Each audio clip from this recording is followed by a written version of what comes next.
Jail से बेहतर है, जेल का खाना तो नहीं खाना पड़ रहा है, मुझे ऐसा लगता है। जी। जी, बिल्कुल आपने सही कहा और मोदी ने कई बार ये कहा भी है, अभी रिसेंटली उनका एक स्टेटमेंट था, तुम अभी मुझे जानते नहीं हो। तो मतलब वो अपने आप को ये शो करना चाहते हैं कि जो जितना तुम मुझे जानते हो मुझको से आधा अधूरा ही है, मैं बहुत कुछ इसके आगे भी हूँ। तो दरअसल क्या हर शेख चिल्ली जो होता है ना अपने बारे में बढ़ा-चढ़ा कर ही बात करता है देखा जाए तो। अनिल सिन्हा जी आपके पास आता हूँ। जो बात नीरू जी ने कही, करप्शन तो अब कोई नई चीज़ तो रह नहीं गई है और वैसे भी मुझे लगता है कि सत्यपाल मलिक ने एक इंटरव्यू में कहा था कि मोदी जी को करप्ट लोगों से कोई नफ़रत नहीं है, कोई उनको परेशानी नहीं है। वो जब राम माधव का केस हुआ था वहाँ पर ख़ासतौर से कश्मीर के अंदर जो कॉन्ट्रैक्ट देने की बात थी, तो तब उन्होंने कहा था कि मोदी को ठगों से या इन लोगों से जो भ्रष्ट लोग हैं उनसे कोई परेशानी नहीं है, वो ज़रा परेशान नहीं रहते, उनको मालूम है ठीक है होता रहता है तो। तो जो दुनिया को दिखाया जा रहा है कि एक-एक भ्रष्ट को मैं सलाखों के पीछे फिर डाल दूँगा, छोड़ूँगा नहीं अपनी तीसरी टर्म में किसी को, तो तीसरी टर्म में एक्चुअली वो भ्रष्ट कौन है? वो आप और मैं होंगे सर। जिन्हें कहा जाएगा कि तुम सरकार के खिलाफ बोल रहे हो, मेरे खिलाफ बोल रहे हो, तुम भ्रष्ट हो, तो तुम्हें अंदर जाना होगा। तो ये टेरराइज़ करने के तरीके हैं और एक इंप्रेशन बनाने की चीज़ है कि तीसरी बार आऊँगा, तो मैं क्या नहीं करूँगा। ये अभी से ये बातें कहने वो शुरू हो गए हैं और भगवान जाने, खुदा ना खास्ता आ गए, तो हो सकता है कत्लेआम ही करके जाएँगे, गला भी काट के जाएँगे। इनका कोई भरोसा नहीं है। अभी भी काट रहे हैं, आगे भी काटेंगे। अनिल सिन्हा जी। हाँ, नहीं, नहीं, देखिए वो तो है, वो लिस्ट में एक चीज़ खाली मैं कुछ कमी लगती है कि इसमें शिंदे गुट का नाम नहीं है किसी का। हुँ। भावना गौली का है शायद ना? भावना गौली है। काफ़ी नाम है, मैं मोस्टली काफ़ी नाम पढ़ दिए मैंने नहीं, उसके नहीं, अंदर। मुशर्रफ तो उसका है, एनसीपी का है। एनसीपी का है, जो मिनिस्टर बना हाँ, दिया गया था। जी। एक मेरे ख्याल में भावना गौली का नाम है, जी। सरनाईक का नाम है कि नहीं? प्रताप सरनाईक का है पहले शायद। है, प्रताप सरनाईक का नाम प्रताप है सर। सरनाईक का है, सभी शिंदे नाम का है। नहीं है, लेकिन शिंदे को भी लपेटे में लिया था, इसकी जानकारी हमको उस समय थी। अब पता जी। नहीं उसका केस वेस हुआ था या ऐसे ही धमका रहा था। तो ये तो देखिए क्या हुआ कि ये तो टिप ऑफ आइसबर्ग है। इन्होंने जो दिखने वाले केसेस आपको दिख रहे हैं, कितने केसेस, जो केसेस मतलब होने वाले केस थे और नहीं किया और उनको ले लिया पहले ही। वो लोग जो चालाक लोग थे पहले ही चले गए ताकि उन पर केस नहीं हुआ। तो ये लंबी लिस्ट है। आपने वो जो कहा ना कि अगली बार आएंगे, अगली बार तो आना नहीं चाहिए, लेकिन अगर आ गए तो ये अगला चरण ये होगा कि अभी तो देखिए इतनी हिम्मत उनमें है, ये तो आपको मानना होगा कि जिस किस तरह से भ्रष्टाचारियों के खिलाफ बोलते हैं। मतलब आपको जरा तुलना करनी चाहिए मनमोहन सिंह से। मनमोहन सिंह के सरकार में जब भी ऐसा मौका आया तो अपने मिनिस्टर को जेल भेजने का काम, अपने मंत्री अपने लोगों को इस्तीफा दिलाने का काम, अशोक चौहान को इस्तीफा दिलाया। ये सारा काम जो है वो ऑलवेज कांग्रेस ने कभी भी ये मतलब भ्रष्ट लोग हैं, भ्रष्टाचार था, लेकिन कभी कांग्रेस पर सीधा अगर आरोप लगा किसी मंत्री या व्यक्ति पर तो उन्होंने उसको स्पेयर नहीं किया, छोड़ा नहीं। उनके उनके खिलाफ कार्रवाई हुई और ज़्यादातर केसेस जो अभी भी हैं वो सारे केसेस उनके समय में ही निकलने शुरू हुए थे और उनका खिलाफ कार्रवाई शुरू हो गई थी। मेरे ख्याल में हेमंत बिस्वा शर्मा का भी केस जो है 2013 के पहले का केस है, वो देखना पड़ेगा उसमें कि क्या है। तो ये ऐसी स्थिति थी। तो हमको ये समझना चाहिए कि ये दोनों का फर्क है, ये क्यों ऐसा कर पा रहे हैं।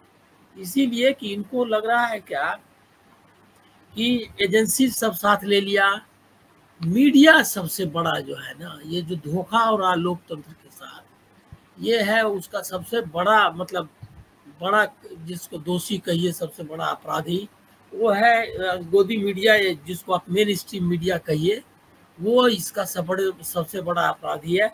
अगर यही खबरें, जो खबर आज इंडियन एक्सप्रेस में डाली है, ये अगर लगातार आती रहती है और ये डिटेल्स आते रहते एक सिस्टमेटिक वे में, तो आप इसका कर पाते क्या। अब जैसे इलेक्टोरल बॉन्ड का ही मामला है, स्टोरीज आए, स्कैटर्ड स्टोरी आए, और वो भी ज़्यादातर आए हैं जो अल्टरनेटिव मीडिया है वहाँ आया, यहाँ नहीं आया है।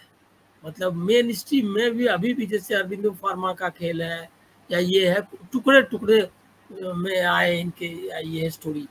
तो लोगों को जो ओपिनियन मेकिंग में लगा हुआ है, जिस तरह से ओपिनियन डिस्टॉर्शन में कहिए, अभी देखिए चैनल सब में चल रहा है कि 400 पार वो कैसे ला रहे हैं, इस तरह के ओपिनियन पोल आ रहे हैं। 323 सीट्स का देख रहा था मैं के बारे में दिया कि 323 में 239 जो है सो उनके पास आने वाला है, बीजेपी को मिलेगा, और आप 58 इसको कांग्रेस को, इस तरह से मतलब सारा जिस तरह से कर रहे हैं कि इनको 400 पार पहुंचा देना है, ये उनका पूरा है फोकस।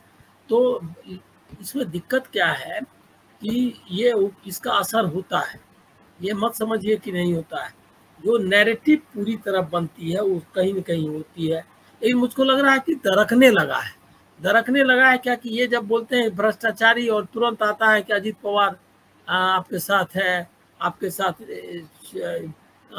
ये हेमंत शर्मा है, शुभेंदु अधिकारी है, तो लोग इतना मूर्ख भी है हमको। आप क्या छगन भुजबल, नारायण राणे, पूरी लंबी लिस्ट है, बाबा सिद्दीकी और अशोक चौहान, इसमें सब लिस्ट नहीं है, इसमें भी बहुत सेलेक्टेड है।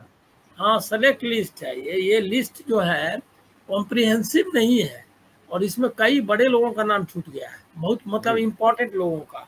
लेकिन उसमें ये बताया है, देखिए इस स्टोरी की सबसे बड़ी खासियत क्या है कि ये बताया है कि 25 अपोजिशन लीडर्स जिनके खिलाफ उन्होंने कार्रवाई, जिनको सेलेक्ट किया इसने अखबार ने, उसमें 23 बीजेपी में जाने के बाद चैन में आ गए।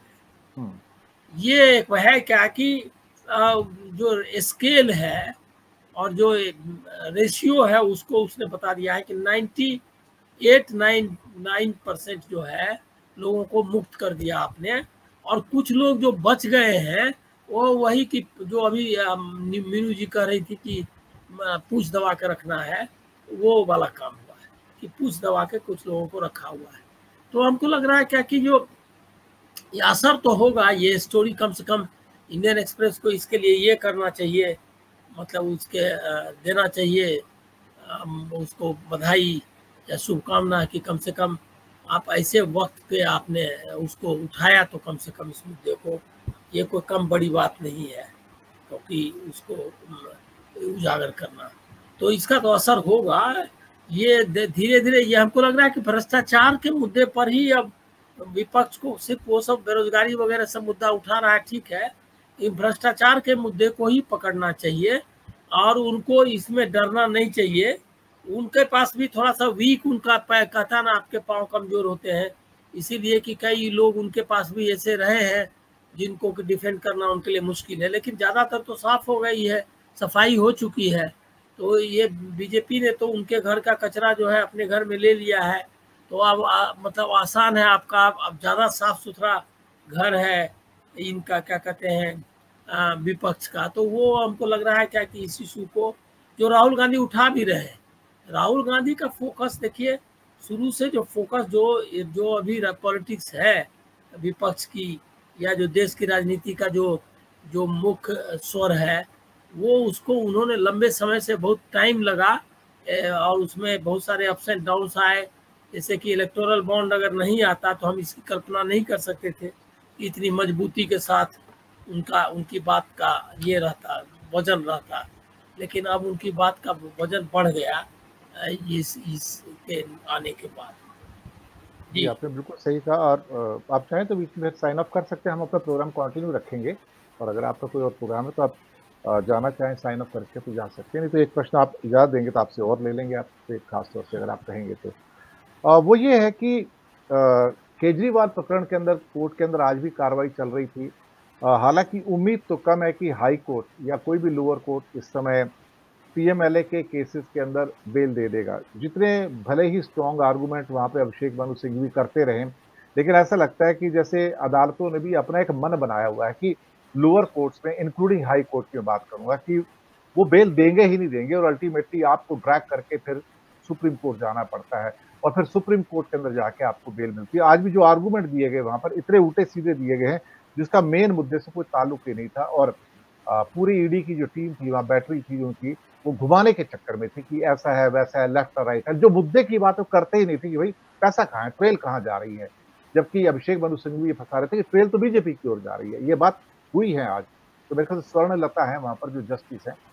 इस केजरीवाल के देखिए, इसके ऊपर एक आपकी टिप्पणी चाहूँगा, फिर आप साइन ऑफ कर लीजिए सर। नहीं, मुझको क्या है कि मुझको लग रहा है क्या कि थोड़ा बदलेगा ये सिल्कोट का रवैया। हो सकता है कि कुछ पॉजिटिव आए।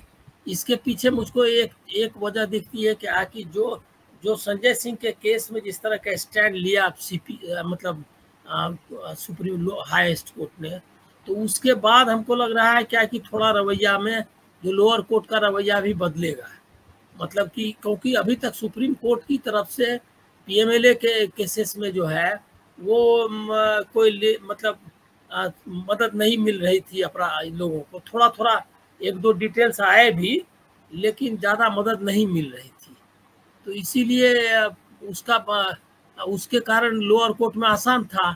लोअर कोर्ट का तो रवैया एकदम दिखता है जैसे क्या कि मतलब उनका पार्ट हो ईडी कोर्ट या ये सब जो लोअर कोर्ट है, लगता है जैसे ईडी का पार्ट हो। जो बोल दिया ईडी ने उसको वेरीफाई करने का अभी ट्राई नहीं करती है वो अदालतें। सीधे जो है उनका जो मांगा वही दे दिया टाइप का। लेकिन इसमें विरोध करने का तो उन्होंने एक बार सुप्रीम कोर्ट में बोल दिया है कि हम विरोध नहीं करेंगे बेल का। तो वो इसमें कैसे विरोध कर पा रही है ईडी, ये मेरी समझ से बाहर है। लेकिन मुझको लग रहा है कि थोड़ा सा चेंज आना चाहिए, ऐसा मेरा अंदाजा लगता है। क्योंकि सुप्रीम कोर्ट का जो रवैया रहा उसको जरूर वो ये करेंगे, मतलब उसका असर होगा, ऐसा मुझको लगता है। जी, थैंक यू अनिल सिन्हा जी। आप साइन ऑफ कर सकते हैं। हम ज्ञान